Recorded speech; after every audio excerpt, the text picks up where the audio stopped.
दोस्तों बहुत बहुत स्वागत है आपका अपने चैनल पर। और मैं अभिषेक शर्मा इस वीडियो में सारी हलचल आज जो दिन भर रही है वो बताऊंगा, और इसके साथ साथ एमपी पुलिस कांस्टेबल के रिजल्ट को लेकर, एमपी टेट वर्ग 3 जो पेपर लीक हुआ है उस मामले को लेकर क्या क्या गतिविधियां चल रही हैं मध्य प्रदेश के अंदर।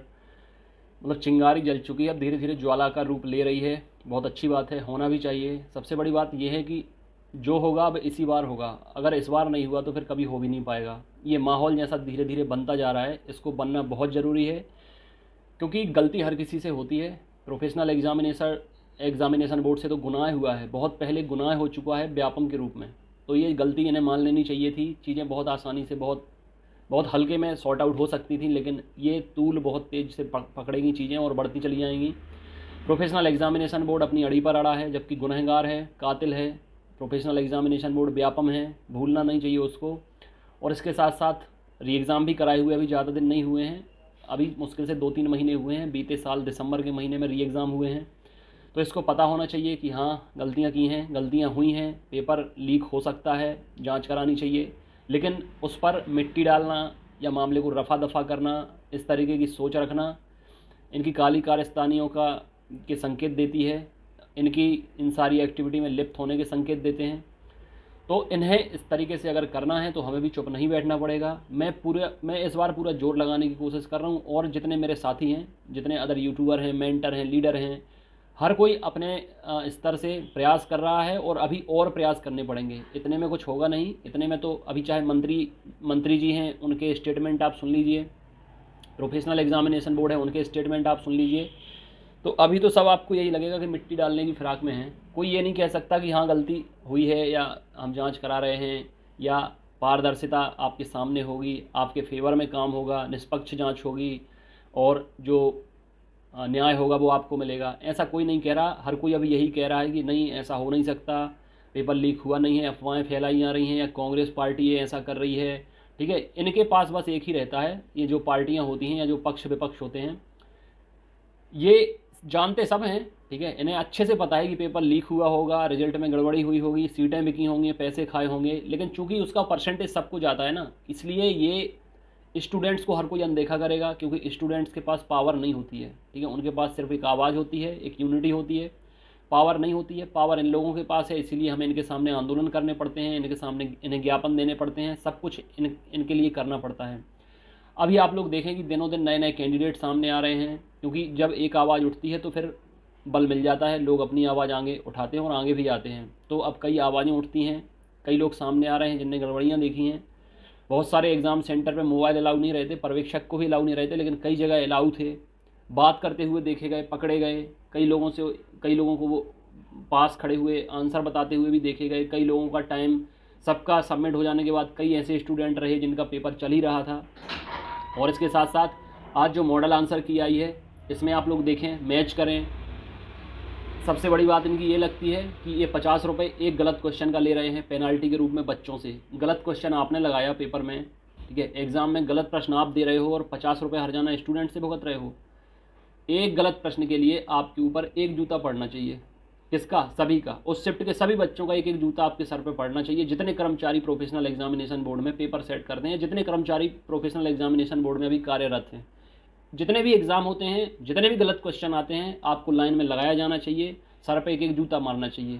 क्योंकि इतनी बड़ी संस्था है, लाखों करोड़ों रुपए आप फॉर्म भरा भरा के लेते हो, आपके पास टीम है, टेक्निकल टीम है, पेपर बनाने वाली टीम है, तो आप केवल पेपर बना के छोड़ देते हो, उस पर टेस्टिंग का काम नहीं करते, पेपर चेक नहीं करते उसको।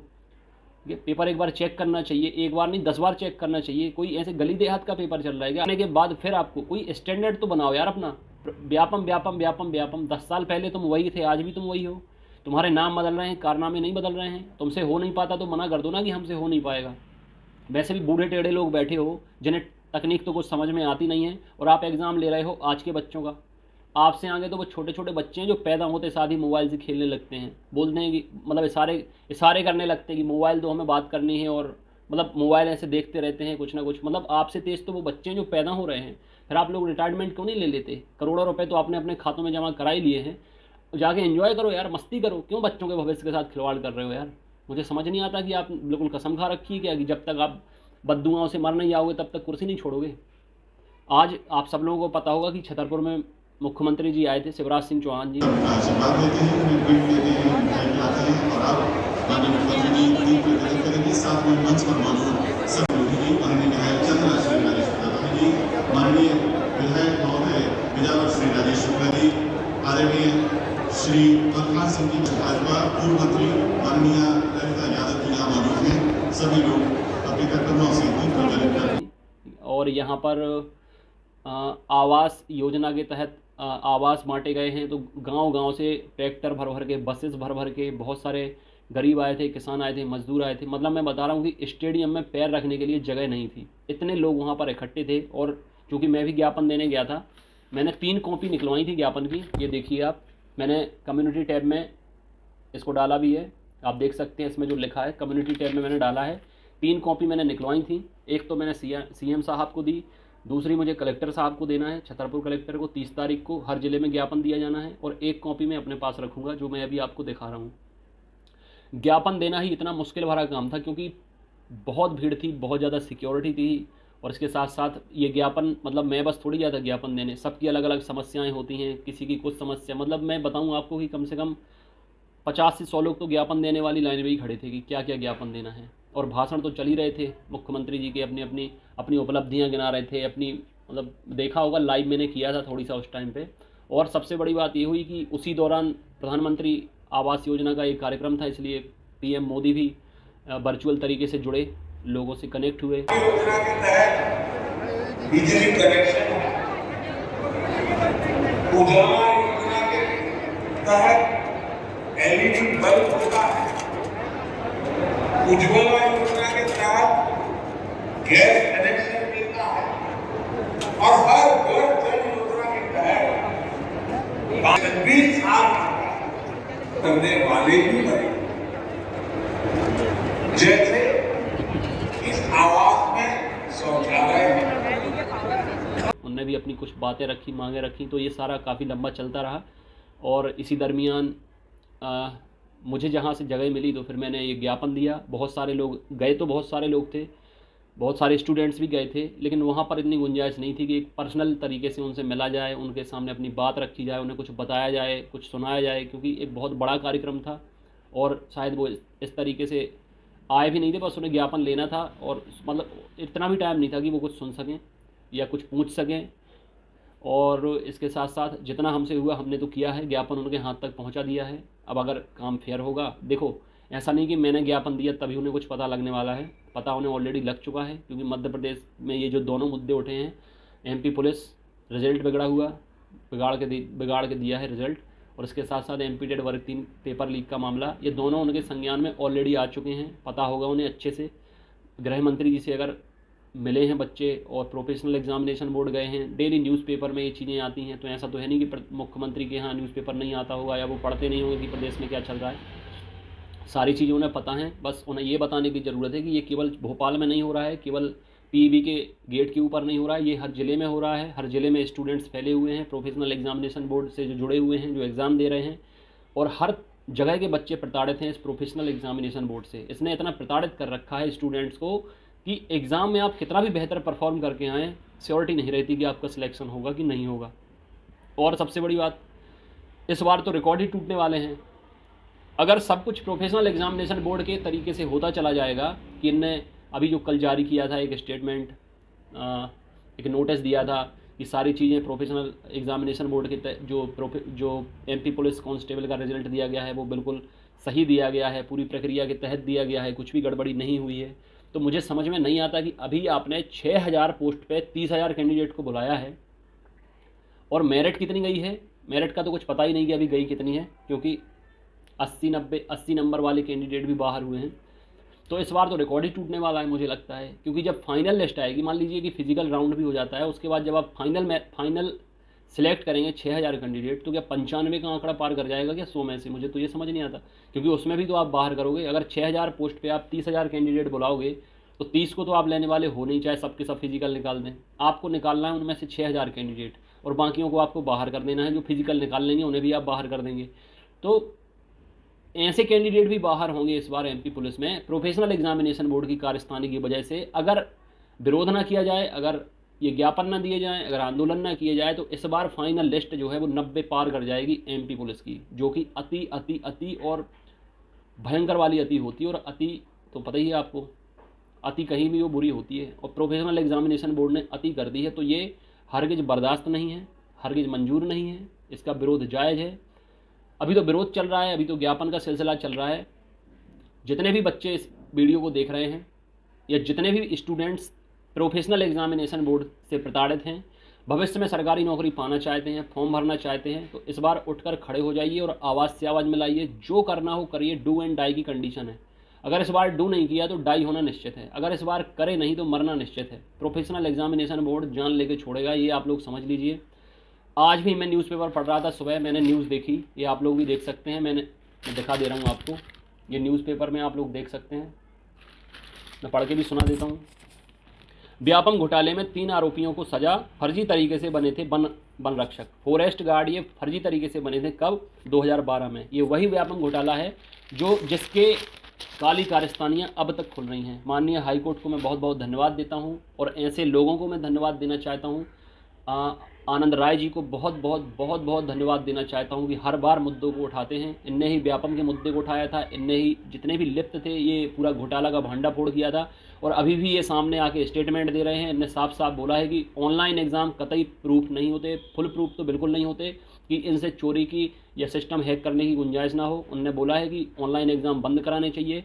जब अमेरिका की या भारत की टीसीएस जैसी कंपनी फुल प्रूफ एग्ज़ाम नहीं करा पाती कि कहीं से लीक होने की गुंजाइश ना हो, तो ये गली मोहल्ले की साई केयर एजुकेशन या ये साई केयर कंपनी है जो एग्ज़ाम करा रही है ऑनलाइन, ये गली मोहल्ले की कंपनी कैसे एग्ज़ाम करा पाएंगी?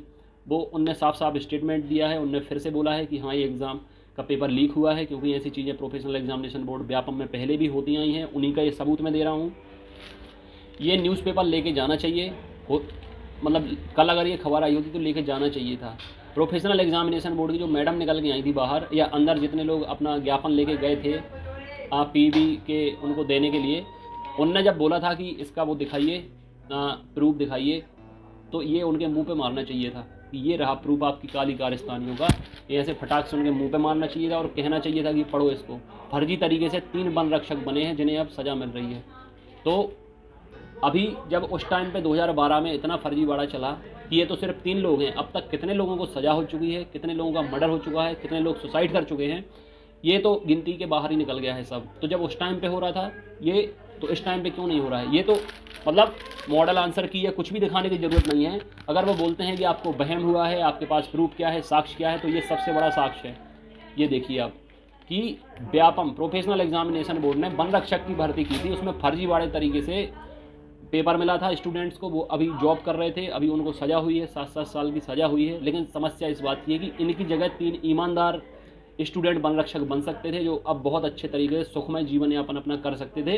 लेकिन उन 3 स्टूडेंट्स का हक मारा गया। अब वो 3 सीट पे जो लायक स्टूडेंट वन रक्षक बन सकते थे, उन 3 स्टूडेंट का जीवन पता नहीं कहाँ दर बदर ठोकरे खा खा के गुजर रहा होगा। इन्हें तो सज़ा मिली तो मिली, लेकिन उन्हें कौन सी सज़ा मिली? उनने क्या किया था? जो 3 अच्छे बच्चे वन रक्षक बन के एक सरकारी नौकरी पा सकते थे, उन्हें किस चीज़ की सज़ा मिली है? वो तो अपनी जॉब खो चुके ना, जो 3 सीट्स पे मिल सकती थी। यही प्रोफेशनल एग्जामिनेशन बोर्ड की मंशा है कि पैसे पे पैसे खाओ। आप सब लोग फॉर्म भरने के लिए हो, आप सब लोग फॉर्म भरोगे, लाखों में करोड़ों अरबों रुपए प्रोफेशनल एग्जामिनेशन बोर्ड कमाएगा आपसे, आपको नौकरी नहीं देगा, आधी देगा आपको, आधी देगा पीछे की खिड़की से, उनसे भी पैसे कमाएगा।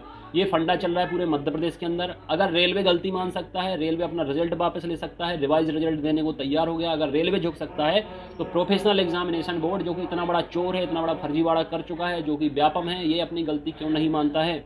इसको अपनी गलती माननी चाहिए, रिजल्ट को रिवाइज करना चाहिए, पेपर को पुनः आयोजित करना चाहिए एमपी टेट वर्ग 3 का। और भविष्य में अगर इन्हें एग्ज़ाम कराना है तो कोई भी ऐसी गड़बड़ी अगर होती है तो इसका हर्जाना प्रोफेशनल एग्जामिनेशन बोर्ड को भुगतना पड़ेगा।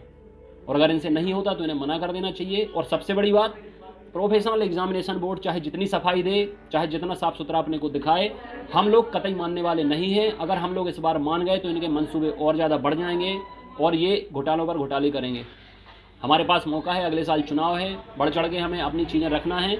और सबसे पहला हमारी डिमांड है, हमारी जो मांग है, सबसे पहली डिमांड ये है कि अब हमें ऑनलाइन एग्ज़ाम नहीं चाहिए, हमें सिर्फ ऑफलाइन एग्ज़ाम चाहिए, हर ज़िले में सेंटर चाहिए, एक दिन में एक एग्ज़ाम होना चाहिए, हमें नॉर्मलाइजेशन नहीं चाहिए। और पेपर में अगर एक भी गलत क्वेश्चन आया तो जो संस्था पेपर बनाती है उसको जूते पड़ने चाहिए, सीधा सीधा हमें ये मांग करनी चाहिए। ये साले 50 रुपये की पेनल्टी लगा रहे हैं बच्चों से, बच्चों को लूट रहे हैं, इनका खून पीने की कोशिश कर रहे हैं, फॉर्म भरा के उनका सिलेक्शन नहीं करते, ऊपर से 50 रुपये आप आपत्ति के लेते हो। तो शर्म नाम की चीज़ है कि नहीं है? इनके घर चिन्हित करने चाहिए और घर में घेराव कर करके इनको पकड़ के जूते मारने चाहिए इनके सर में। ये वीडियो ज़रा शेयर करो आप उन अधिकारियों को, ठीक है, जो इस तरीके की वाहियात हरकतें कर रहे हैं स्टूडेंट्स के साथ। बहुत ही शर्मनाक है, बहुत ही निंदनीय है। शर्म आनी चाहिए आपको। अपने बच्चों में इन मासूम, इन गरीबों के इन दुख तकलीफ को समझना चाहिए। अपने बच्चों की शक्ल में जाके 2 मिनट देखना कि अगर ये गरीब बच्चों की जगह जो फॉर्म भर रहे हैं, जो परेशान हैं, दिन रात एक कर रहे हैं, जिन्हें सुसाइड के सपने आ रहे हैं आपके इस तरीके कृत्य के बाद, जिनकी उम्मीदें चकनाचूर हो जाती हैं इतनी मेहनत के बाद, जिन्हें भविष्य में कोई उम्मीद नहीं दिखती, इनकी इमेज आप अपने बच्चों में देखना। अगर वो इतना स्ट्रगल कर रहे होते तो आप क्या कर रहे होते? आप यही कर रहे होते जो अभी कर रहे हो। शर्म आनी चाहिए, डूब के मर जाना चाहिए आपको। सुसाइड बच्चों को नहीं, आपको करना चाहिए। शर्म आनी चाहिए, लज्जित होना चाहिए जिस तरीके के कृत्य आप कर रहे हो और उसके बाद सफाई भी दे रहे हो। हुआ है, घोटाला हुआ है। प्रोफेशनल एग्जामिनेशन बोर्ड के ऊपर बुलडोजर चलना चाहिए, प्रोफेशनल एग्जामिनेशन बोर्ड को बंद होना चाहिए, प्रोफेशनल एग्जामिनेशन बोर्ड से ये सारे अधिकार छीने जाने चाहिए। सबको इसमें सपोर्ट करना चाहिए, सबको इसमें आगे आना चाहिए। अदरवाइज़ मध्य प्रदेश का वैसे भी अंधकार में चल ही रहा है भविष्य पूरा युवाओं का। हर साल 10 से 12 लाख युवा रजिस्टर्ड हो रहे हैं रोजगार पंजीयन कार्यालय में। ऐसी ही संख्या बढ़ती जाएगी, रोजगार मिलेगा नहीं। रोजगार मिल जाएगा अदर स्टेट के स्टूडेंट्स को, ठीक है। ओपन कैटेगरी में सबसे ज़्यादा दुर्दशा हो रही है मध्य प्रदेश में सामान्य वर्ग के स्टूडेंट्स की, क्योंकि ओबीसी आरक्षण है, SC ST आरक्षण है, हैंडीकैप आरक्षण है, महिला आरक्षण है, हर तरीके के आरक्षण है। कम से कम कुछ तो आरक्षण उन्हें मिलता होगा। और यहाँ पर ओपन मतलब खुला हुआ है, तो खुले हुए में तो अदर स्टेट के ही बाजी मार जाते हैं। बाकी मध्य प्रदेश के जो युवा हैं, जो बेरोजगार हैं, परेशान हैं, उनकी हालत तो खस्ता हो ही रही है। और इस तरीके के कृत्य अगर PB करेगा तो चाहे SC ST OBC हो, वो तो सब पे भारी पड़ जाता है, ठीक है। इसलिए मध्य प्रदेश के अगर आप हैं तो इस चीज़ को बिल्कुल रुकने ना दें, थमने ना दें, बढ़ चढ़कर आगे आएँ, हिस्सा लें। जो करना है आपको अभी करना है। अगर अभी नहीं हुआ तो फिर ये माहौल कभी बनेगा नहीं, और अभी ही होगा। चाहे सरकार हो उसको झुकना पड़ेगा, PB हो उसको झुकना पड़ेगा। अगर झुकेंगे नहीं तो उखाड़ना पड़ेगा फिर इन्हें। और अब की बार हमारे हाथ में बहुत सारी चीज़ें हैं। पूरा मध्य प्रदेश में ऐसा माहौल बना दिया जाएगा। युवा बदलाव की क्षमता रखते हैं और हमें वो करना पड़ेगा। अभी इस तरीके से हम बदलाव चाहते हैं, और अगर इस तरीके से नहीं हुआ तो फिर दूसरे तरीके से हम बदलाव करने की कोशिश करेंगे। इस वीडियो में इतना ही। अपनी सेहत का ख्याल रखें। God bless you, take care. और सबसे बड़ी बात, मैं अभी माफ़ी चाहता हूँ। दिन भर बहुत अधिक संख्या में कॉल्स आते हैं, मैं कॉल्स रिसीव नहीं कर पाता हूँ क्योंकि इतना व्यस्त हूँ कि अभी सो भी नहीं पा रहा हूँ। और आज चूँकि वहाँ भी गया था, धूप भी थी, गर्मी भी थी, भीड़ भी थी, बहुत इंतज़ार भी करना पड़ा ज्ञापन देने के लिए, तो थकान भी बहुत हुई। फिर उसके बाद मुझे क्लास लेनी पड़ी कंप्यूटर की, CPCT के लिए और पटवारी के लिए और आगामी भर्ती परीक्षाओं के लिए। मुझे टाइम टेबल बनाना पड़ा। बहुत सारे कैंडिडेट पेमेंट जमा कर रहे हैं महिला पर्यवेक्षक के लिए, पटवारी के लिए, SI LDC के लिए। तो अभी थोड़ी सा मैं व्यस्त हूँ, इसलिए मैसेजेस भी पढ़ने में थोड़ी टाइम लग रहा है। कॉल्स भी मैं नहीं ले पा रहा हूँ। थोड़ी 1-2 दिन के बाद थोड़ी सा काम कम करने की कोशिश करूँगा, बर्डन थोड़ी सा कम होगा तो आपके कॉल्स भी लूँगा, मैसेजेस के प्रॉपर रिप्लाई मिलेंगे। मैसेजेस की रिप्लाई तो अभी भी कर देता हूँ, लेकिन थोड़ी सा टाइम लग जाता है। जितने लोग अभी जुड़े नहीं हैं, जुड़ना चाहते हैं तो जुड़ सकते हैं। ये नंबर लिखा है 9981167757। मेल कैंडिडेट नीचे कमेंट बॉक्स में लिंक दी गई है, उससे डायरेक्ट ग्रुप में जुड़ सकते हैं। एप्लीकेशन डाउनलोड नहीं किया तो कर सकते हैं, डिस्क्रिप्शन और कमेंट बॉक्स में लिंक दी गई है। प्रिपरेशन तो आपकी कराऊंगा, लेकिन अभी जल्दबाजी इसलिए नहीं करना है मुझे प्रिपरेशन कराने में, क्योंकि जब तक ये चीज़ें साफ़ नहीं होंगी तब तक प्रोफेशनल एग्जामिनेशन बोर्ड ना तो अगले एग्ज़ाम की अभी विज्ञप्ति जारी करेगा और हमें होने भी नहीं देना है। हम चाहते प्रोफेशनल एग्जामिनेशन बोर्ड ना तो एग्ज़ाम कराए, अगर कराए तो ऑफलाइन कराए, और अगर कराए तो एकदम श्योरिटी देगी अब जो भी होगा बहुत अच्छे से होगा, कुछ भी लीक नहीं होगा, गड़बड़ी नहीं होगी, धांधली नहीं होगी, ये एश्योर करना पड़ेगा। इसलिए हम लोग एग्ज़ाम कराने की जल्दबाजी में नहीं हैं, आराम से हों, अच्छे से हों। मैं तो अभी भी चाहता था MP पुलिस हो चाहे MP टेट वर्ग 3 हो, एग्ज़ाम एकदम फेयर होना चाहिए, लीक वीक नहीं होना चाहिए, नहीं तो ये सारी चीज़ें करनी पड़ती हैं। युवा उलझ जाते हैं इन चीज़ों में, तैयारी वैयारी साइड में रखनी पड़ती है, फिर इसी में लगना पड़ता है पूरा। इसलिए थोड़ी सा सब्र रखें, पेशेंस रखें। ये सब चीज़ें आपके फेवर में की जा रही हैं, आपके हित के लिए की जा रही हैं। जितने भी लीडर हैं, जितने भी मेंटर हैं, जितने भी टीचर हैं, जितने भी यूट्यूबर हैं, मोस्ट ऑफ द कैंडिडेट या मोस्ट ऑफ द पीपल खुद के लिए कुछ नहीं कर रहे हैं, ये सब आपके लिए कर रहे हैं। इसलिए आपको आगे आना पड़ेगा। हम लोगों की लाइफ तो सेटल है, बहुत अच्छे से चल रही है, हम बहुत आराम से अपना जीवन यापन कर सकते हैं, लेकिन चूँकि हम लोग आपके बीच से ही निकले हुए हैं, इसलिए आपकी दर्द, आपकी पीड़ा, आपकी तकलीफ़, आपका दुख बहुत अच्छे से महसूस होता है, क्योंकि कहीं ना कहीं कभी हम भी उस दुख तकलीफ़ से निकले हुए हैं। हर एक चीज़ आपकी हमसे जुड़ी हुई है, हमारी चीज़ आपसे जुड़ी हुई है। आपकी खुशी में हम खुश होते हैं, आपके दुख में हम बहुत दुखी होते हैं। बहुत ज़्यादा दुख होता है। आप सफलता पाते हैं तो हम लोगों का भी उद्देश्य यही है कि जब आप लोग सफल हों तो हम लोग उसी के लिए दिन रात मेहनत करते हैं, प्रयास करते हैं, आपके चेहरे पर खुशी देखना चाहते हैं। वही हमारी मेहनत का फल मिलता है हमें। हम आपको प्रिपरेशन कराते हैं, आपको जॉब मिलती है तो हमें जॉब नहीं मिलती ना, हम लेना चाहते हैं सरकार की जॉब, ठीक है, लेकिन आप लोगों को जॉब मिलने के बाद जो खुशी होती है उससे हमें खुशी होती है कि आपका जो एम था वो आपने पा लिया, आप सेटिस्फाई हैं, और बस वही हमारी मेहनत का फल होता है। इसलिए हम चाहते हैं कि अगर आप लोग इतनी कठोर मेहनत कर रहे हैं, इतना परिश्रम कर रहे हैं, इतनी उम्मीदें हैं, तो आगे भी रास्ता साफ हो, कांटों भरा ना हो। इसलिए हम आगे आने वाले कांटे उखाड़ फेंकना चाहते हैं। प्रोफेशनल एग्जामिनेशन बोर्ड के जैसे भी ये क्रिमिनल है, प्रोफेशनल एग्जामिनेशन बोर्ड के जितने भी अधिकारी कर्मचारी, ये पूरी बिल्डिंग ही क्रिमिनलों से भरी पड़ी है। मैं तो अभी यही कहूँगा, क्योंकि इनके अभी अभी तक काले कारनामे निकल रहे हैं। बताइए, अभी अभी दोषियों को सज़ा मिलती जा रही है, 10 साल होने को आए हैं, और ये ताज़े ताज़े कारनामे। जो कोई कहता है कि ये गलत है तो उसको झूठ बोला जाता है, उसको शक बोला जाता है कि आपको शक है। ये कलयुग है, ये घोर कलयुग है। आप देखें, ये घोर कलयुग है। मतलब इतने युवा इतना सब कुछ बोल रहे हैं, उनको सुनने को कोई तैयार नहीं है, बोला जाता है। ये देखिए आपकी कैसे कैसे लोगों पर कैसे कैसे लोग राज कर रहे हैं। चाणक्य ने कहा था कलयुग आएगा तो ऐसे लोग राज करेंगे जो दो कौड़ी के होंगे, नालायक होंगे, बेवकूफ़ होंगे, अनपढ़ होंगे, गंवार होंगे, और पढ़े लिखे अपने हक की लड़ाई के लिए आवाज़ उठाएंगे, उनकी आवाज़ दबाई जाएगी, न्याय के लिए चिल्लाएंगे। बताइए, लेकिन बस ये कि सच दबता नहीं है। सच को दबाया जा सकता है लेकिन मिटाया नहीं जा सकता। तो कुछ भी नहीं होना है, आप लोग साथ आइए, सब अच्छे से होगा। अपनी सेहत का जरूर ख्याल रखें। God bless you, take care. और सबसे बड़ी बात, हम लोग चूँकि आवाज़ उठा रहे हैं, हम लोग दबने वाले नहीं हैं, ना आवाज़ दबाएंगे ना झुकेंगे। आप लोगों की आवाज़ हमारी आवाज़ है, हमारी आवाज़ आप लोगों की आवाज़ है।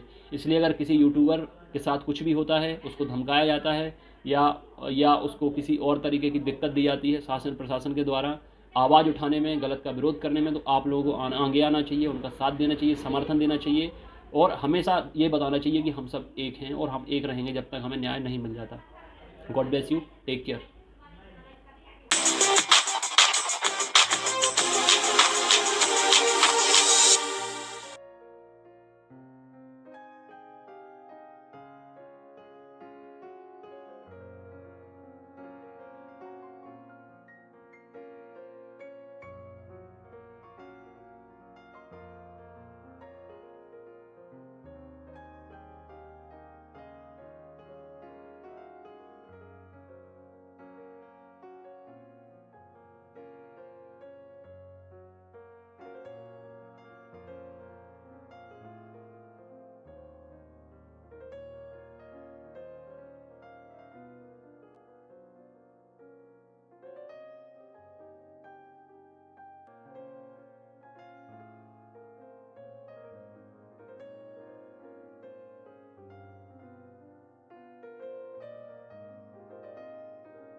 तो अगर आप तक आपने टेस्ट सीरीज़ नहीं लगाई है तो टेस्ट सीरीज़ तुरंत ज्वाइन करें। आसानी से आप टेस्ट लगा सकते हैं ज़्यादा से ज़्यादा, और टेस्ट से ही प्रैक्टिस करें, देखें कि कैसे प्रश्न आते हैं, ताकि बाद में पछताने का मौका आप खुद को ना दें। और मैं बताता भी हूँ एग्ज़ाम के बाद कि देखिए इससे ये क्वेश्चन आए थे, इस टेस्ट से ये क्वेश्चन आए थे, दिखाता भी हूँ, बताता भी हूँ सारा कुछ। तो अब आपके पास एक मौका है, एक शॉर्टकट, एक स्मार्ट वर्क करने का इतने कम टाइम में। तो तुरंत जुड़ें और तुरंत आप टेस्ट लगाना शुरू करें। God bless you, take care.